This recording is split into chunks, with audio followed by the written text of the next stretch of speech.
மாண்புமிகு பேரவைத் தலைவர் அவர்களும் மாண்புமிகு முதலமைச்சர் அவர்களும் இன்னைக்கு எதிர்க்கட்சி தலைவராக இருக்கிற நானும் ஒரே காலேஜில் படித்த ஓல்டு ஸ்டூடெண்ட்.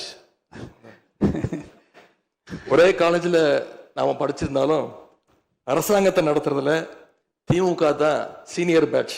அது உங்களுக்கு தெரியும். 1967 ஆட்சிக்கு வந்தது திமுக தான். நாங்கள் தான் சீனியர்ஸ். அந்த அடிப்படையில் எங்களுடைய நாலேஜையும் எக்ஸ்பீரியன்ஸையும் நாங்கள் ஷேர் பண்ணிக்க ரெடியாக இருக்கோம். அதை ஏற்றுக்க நீங்களும் தயாராக இருங்க. ஏன்னா நமக்கு எப்பவுமே தமிழ்நாட்டு மாநிலத்துடைய நலன்தான் மிக மிக முக்கியம். மாண்புமிகு பேரவைத் தலைவர் அவர்களே, நீங்கள் போட்டியின்றி தேர்வாகியிருக்கீங்க. மாண்புமிகு முதலமைச்சரும் எதிர்க்கட்சி தலைவரான நானும் உங்களை அவை முன்னவரும் இந்த இருக்கையில் உட்கார வச்சிருக்கிறோம், அமர வச்சிருக்கிறோம். இன்னைக்கு உங்கள் கையை பிடிச்சி அழைச்சிட்டு வந்து உட்கார வச்சிருக்கிறோம். இனி எங்கள் ரெண்டு தரப்பையும் நீங்கள் தான் கையை பிடிச்சி அரவணைச்சு கோவம் இல்லாமல் கோவப்படாமல், நீங்கள் கோவப்பட மாட்டீங்கன்னு தெரியும். உங்களை கோவப்படுத்துகிற மாதிரி எந்த செயலையும் நாங்கள் செய்ய மாட்டோம். 17வது சட்டமன்ற பேரவையின் எதிர்க்கட்சி தலைவராக எனது முதல் உரை இது. பகுத்தறிவு பகலவன் தந்தை பெரியார், தமிழ்நாட்டுடைய தலைமகன் பேரறிஞர் அண்ணா, நவீன தமிழ்நாட்டுடைய சிற்பி முத்தமிழறிஞர் டாக்டர் கலைஞர்,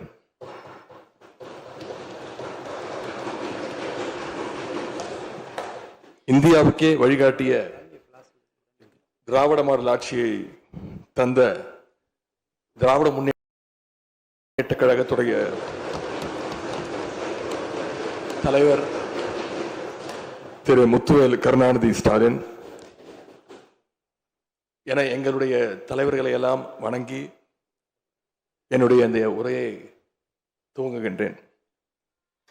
முதல்ல என்னை 2வது முறையாக தேர்ந்தெடுத்து இந்த சட்டமன்றத்திற்கு அனுப்பிய என்னுடைய சேப்பாக்கம் திருவல்லிக்கேணி தொகுதி மக்களுக்கு என்னுடைய நன்றியை நான் இங்கே தெரிவித்துக் கொள்கின்றேன்.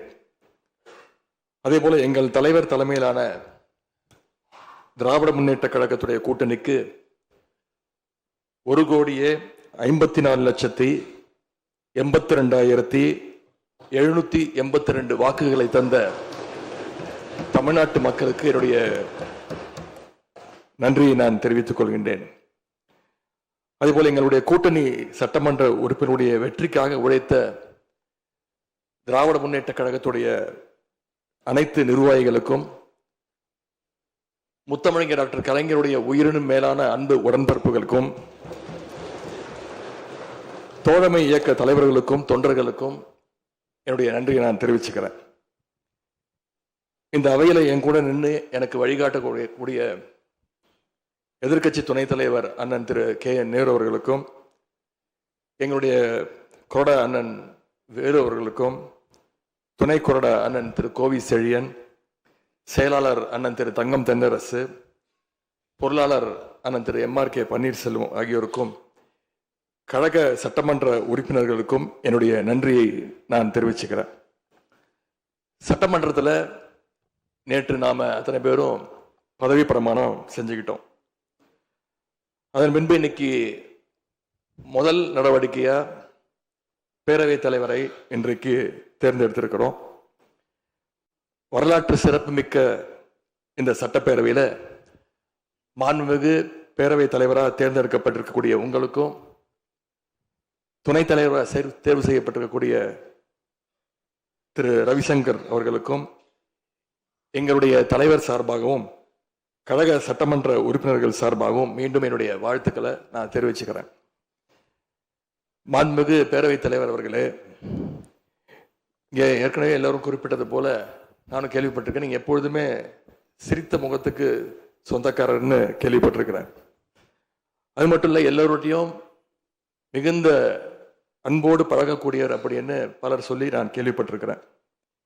இதே சட்டப்பேரவையில் 1980ஆம் ஆண்டு தேர்தலையும் 2011 சட்டமன்ற தேர்தலையும் நீங்கள் வெற்றி பெற்று ஒரு சிறந்த சட்டமன்ற உறுப்பினராக நீங்கள் பணியாற்றிருக்கிறீங்க. எனவே பேரவையுடைய மரபுகளும் விதிகளும் உங்களுக்கு புதுசு கிடையாது. நீங்க தேர்ந்தெடுக்கப்பட்ட இப்பொழுது சேர்த்து 3 முறையும் ஆளுங்கட்சி உறுப்பினரா சட்டமன்றத்துக்குள்ள நீங்க வந்திருக்கிறீங்க. இந்த முறை எதிர்க்கட்சிகளையும் அரவணைச்சு செயல்படுகின்ற ஒரு பேரவை தலைவரா நீங்க பொறுப்பேற்றிருக்கிறீங்க. அந்த பொறுப்புல ரொம்ப சிறப்பா நடுநிலைமையோடு செயல்படுவீங்க அப்படிங்கிறது தான் எங்க அத்தனை பேருடைய எதிர்பார்ப்பு.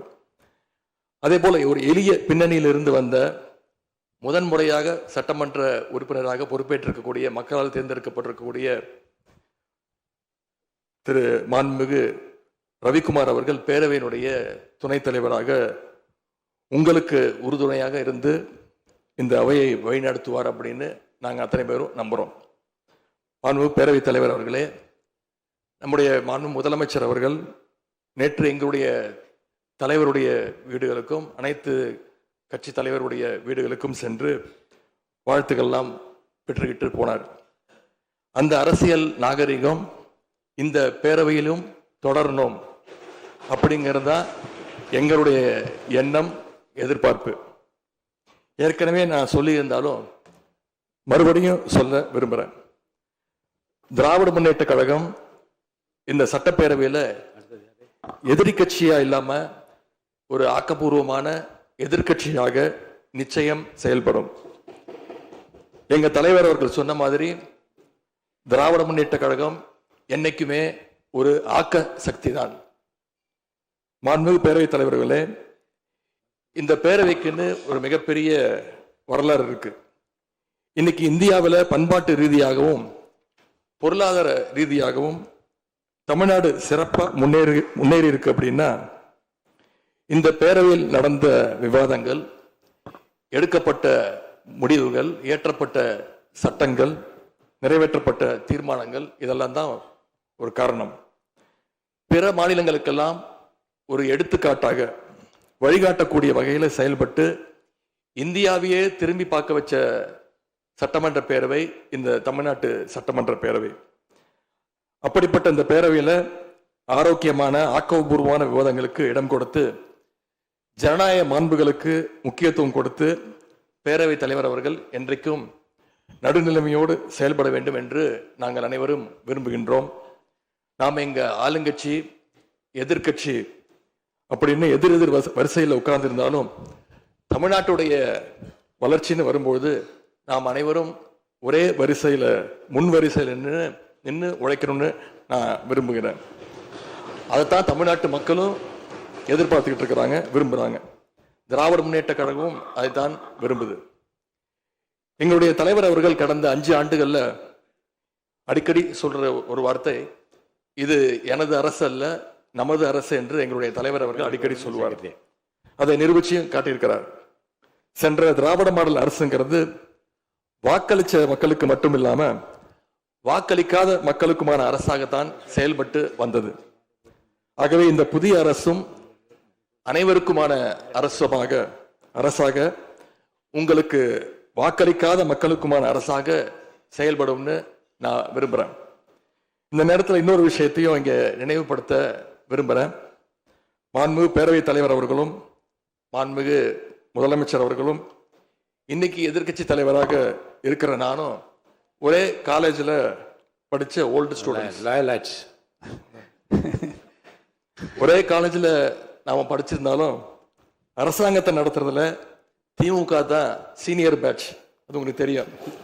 1967 ஆட்சிக்கு வந்தது திமுக தான். நாங்கள் தான் சீனியர்ஸ்.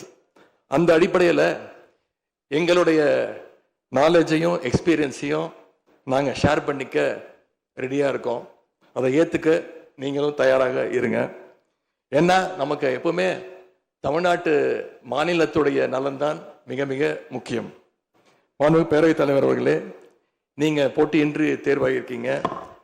மாண்புமிகு முதலமைச்சரும் எதிர்க்கட்சி தலைவரான நானும் உங்களை அவை முன்னவரும் இந்த இருக்கையில் உட்கார வச்சிருக்கிறோம், அமர வச்சிருக்கிறோம்.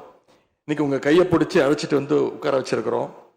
இனி எங்கள் 2 தரப்பையும் நீங்கள் தான் கையை பிடிச்சி அரவணைச்சு கோவம் இல்லாமல் கோவப்படாமல், நீங்கள் கோவப்பட மாட்டீங்கன்னு தெரியும், உங்களை கோவப்படுத்துகிற மாதிரி எந்த செயலையும் நாங்கள் செய்ய மாட்டோம்.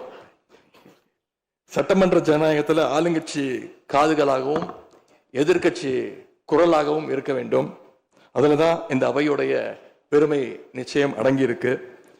பொதுவா இதுக்கு முந்தைய சட்டமன்ற பேரவை எடுத்துக்கிட்டா ஆளுங்கட்சி வரிசையில அதிக உறுப்பினர்களும் எதிர்கட்சி வரிசையில அதை விட குறைவான உறுப்பினர்களும் இருப்பாங்க. ஆனா இந்த முறை கிட்டத்தட்ட ஆளுங்கட்சிக்கு இணையான எதிர்கட்சி வரிசை வலிமையா இன்னைக்கு அமைஞ்சிருக்கு. அதுதான் இந்த பேரவையுடைய இன்னொரு கூடுதல் சிறப்பு. இதன் மூலமா தமிழ்நாட்டு மக்கள் ஒரு முக்கியமான செய்தியை நமக்கு சொல்லி இருக்கிறாங்க. அது என்னன்னா, எதிர்கட்சி வரிசை மிக மிக வலிமையாக இருந்து இந்த அரசை, புதிய அரசை வழிநடத்தணும், ஆக்கப்பூர்வமான விமர்சனங்களை முன்வைக்கணும் அப்படின்னு மக்கள் நமக்கு சொல்லி இருக்கிறாங்க. நான் நம்புறேன். ஆகவே மக்களுடைய எண்ணத்தை பிரதிபலிக்கிற மாதிரி எங்களுடைய பணிகள் நிச்சயம் இருக்கும். மாண்புமிகு பேரவைத் தலைவர் அவர்களே, இந்த அரசு பொறுப்பேற்ற நிகழ்ச்சியில் நடந்த ஒரு நிகழ்வை இங்க நான் சுட்டிக்காட்ட விரும்புகின்றேன். ஏற்கனவே சுட்டி காட்டியிருக்கிறாங்க. அந்த நிகழ்ச்சியில தமிழ்தாய் வாழ்த்து 3வது இடத்துக்கு தள்ளப்பட்டிருக்கு. இது தமிழ்நாட்டு மக்கள் மத்தியில மிகப்பெரிய ஒரு கோபத்தையும் அதிர்ச்சியையும் ஏற்படுத்தியிருக்கு. அதை எதிர்கட்சிகள் எல்லோரும் விமர்சிச்சிருக்கிறோம். அதுக்கு ஆளுங்கட்சியும் ஒரு விளக்கத்தையும் கொடுத்திருக்கிறாங்க. நானும் பார்த்தேன். எங்களோட கருத்து என்ன அப்படின்னா, பாஜக ஆட்சிக்கு வந்திருக்கக்கூடிய மேற்கு வங்க மாநிலத்துல பதவியேற்பு நிகழ்ச்சியின் போது வந்தே மாதரம் பாட்டு பாடப்படல. ஆனா இங்க தமிழ்நாட்டுல அது பாடப்பட்டிருக்கு. மேற்கு வங்கத்துல இன்னைக்கு யாரு ஆளுநரா போய் உட்கார்ந்துருக்காங்க அப்படின்னு உங்க அத்தனை பேருக்கும் தெரியும். நான் சொல்ல வேண்டிய அவசியம் இல்லை. அவர் இங்க ஆளுநரா இருந்தப்போ தமிழ்நாடு சட்டமன்ற பேரவையில தமிழ்தாய் வாழ்த்துக்கு முன்னாடி தேசிய கீதம் பாடணும்னு பேரவையினுடைய மரபையே மாத்த சொன்னவர் தான் இன்னைக்கு மேற்கு வங்கத்தில் ஆளுநராக இருக்கிறார். அதை நாங்க உறுதியா, எங்களுடைய தலைவர் அப்போதைய முதலமைச்சர் உறுதியா மறுத்தார். அதனால 2023ஆம் ஆண்டு முதல் தொடர்ந்து 3 வருஷம் அவர் பேரவையிலிருந்து வெளிநடப்பு செஞ்சுட்டு போன காட்சிகளை எல்லாம் நீங்களும் பார்த்திருப்பீங்க. இதன் மூலமா நாங்க சொல்ல வர்றது, அடுத்து விரைவிலேயே இந்த பேரவையில ஆளுநர் உரை நிகழ்த்த இருக்கிறார். ஆகவே ஏற்கனவே உங்களுடைய அரசினுடைய பதவியேற்பு விழாவில் நடந்த அந்த சம்பவம், அந்த தவறு மீண்டும் இந்த பேரவையில நடப்பதற்கு நீங்க அனுமதிக்க கூடாது. நாங்கள் அனுமதிக்க மாட்டோம். பேரவையில் மட்டுமல்ல, தமிழ்நாட்டில் நடக்கக்கூடிய எந்த நிகழ்ச்சியாக இருந்தாலும் சரி, அரசு நிகழ்ச்சியாக இருந்தாலும் சரி, எந்த நிகழ்ச்சியாக இருந்தாலும் சரி, தமிழ்தாய் வாழ்த்து என்றைக்கும் 2வது இடத்திற்கு நாம தள்ளி போக விடக்கூடாது. இந்த அரசு அதற்கு அனுமதிக்க கூடாது என்று நான் இங்கே கேட்டுக்கொள்கின்றேன். ரொம்ப விழிப்போடு இருந்து நம்முடைய உரிமையை, மரபை பாதுகாக்கணும்னு உங்களை எல்லாம் வலியுறுத்தி நான் கேட்டுக்கொள்கின்றேன். மாண்புமிகு பேரவைத் தலைவர் அவர்களே, வண்டிக்கு பிரேக் எப்படியோ, ஒரு காலைக்கு மூக்கனாங்கயிறு எப்படியோ, அப்படிதான் ஆளுங்கட்சிக்கு எதிர்கட்சி அப்படின்னு பேரறிஞர் அண்ணா அவர்கள் நமக்கு சொல்லியிருக்கிறார். ஆகவே பேரறிஞர் அண்ணா சொன்ன வழியில ஆளுங்கட்சியினுடைய செயல்பாட்டை உற்று நோக்கி உங்களுடைய நிறைகளை, குறைகளை சுட்டு காட்டுகின்ற ஒரு ஆக்கப்பூர்வமான எதிர்கட்சியாக நாங்கள் நிச்சயமாக செயல்படுவோம். இந்த அவைக்கு புதியவங்க, ஃபர்ஸ்ட் டைம் எம்எல்ஏஸ் நிறைய பேர் வந்திருக்கிறீங்க. அதுல மிகுந்த மகிழ்ச்சி. அதே போல ரொம்ப வருடங்களுக்கு பிறகு நிறைய பெண் சட்டமன்ற உறுப்பினர்கள் இங்க இடம்பெற்றிருக்கிறீங்க. அதுல எங்களுக்கு கூடுதல் மகிழ்ச்சி. அத்தனை பேருக்கும் மீண்டும் என்னுடைய வாழ்த்துக்கள். தமிழ்நாட்டுடைய உரிமைகளுக்காகவும் வளர்ச்சிக்காகவும் நாம எல்லாரும் சேர்ந்து ஒன்னா பயணிப்போம். எது எப்படி ஆனாலும் திராவிட இயக்கத்தினுடைய அடிப்படை கொள்கைப்படி எல்லோருக்கும் எல்லாம் கிடைக்கிறதை உறுதி செய்கின்ற வகையில எதிர்கட்சி வரிசையில இருந்து நாங்கள் நிச்சயம் செயல்படுவோம். நடந்து முடிந்த தேர்தலில் ஆட்சி அமைப்பதற்கான பெரும்பான்மையை ஆளுங்கட்சிக்கு மக்கள் வழங்காமல் போனாலும் திராவிட முன்னேற்ற கழகத்துடைய தலைமையில் தேர்தலை சந்திச்சு வென்ற தோழமை இயக்க சட்டமன்ற உறுப்பினருடைய ஆதரவோடு ஆட்சி அமைத்திருக்கக்கூடிய புதிய அரசிற்கும் மாண்பு முதலமைச்சர் அவர்களுக்கும் என்னுடைய வாழ்த்துக்களை நான் மீண்டும் தெரிவித்துக் கொள்கின்றேன். மாண்புமிகு பேரவைத் தலைவர் அவர்களுக்கும் பேரவை துணைத் தலைவர் அவர்களுக்கும் என்னுடைய நன்றி. உங்களுடைய பணிகள் சிறக்கட்டும். மீண்டும் என்னுடைய வாழ்த்துக்களை தெரிவித்துக் கொள்கிறேன். நன்றி, வணக்கம். வெல்க தமிழ், வாழ்க தமிழ்நாடு. மக்களை பிரிக்கும் சனாதானம் நிச்சயம் ஒழிக்கப்பட வேண்டும். நன்றி, வணக்கம்.